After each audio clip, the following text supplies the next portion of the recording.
Ja, vi er her i drivhuset på Lykkesholm, hvor vi dyrker en hel masse dejlige agurker. Og agurker er jo en af de der ting, som næsten indeholder 100% vand.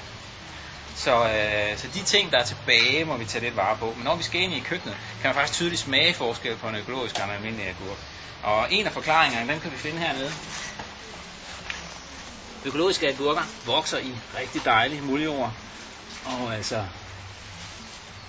det er det her, som de skal have næring af. Så de der få procent tørstof, som er i sådan en agurk, som gør, at vi kan lave dejlige retter af agurkerne, de kommer blandt andet herfra, og så selvfølgelig fra, at de kommer til at vokse lidt langsommere og har lidt mere naturlige betingelser, end hvis det havde taget, end det var en konventionel agurk. En anden meget vigtig ting, kan man sige, det er, hvordan skal man så passe på sådan en her? Altså en agurk er faktisk en umoden frugt. Så grunden til, at vi ikke bare lægger dem i kasserne sådan her, men vi kommer dem i film, det er simpelthen for at holde på fugtigheden. Hvis sådan en agurk her ikke har fugtighed hele tiden, så tørrer den ud og bliver blød, og det kan den gøre faktisk på få timer. Så det er derfor, den er i film.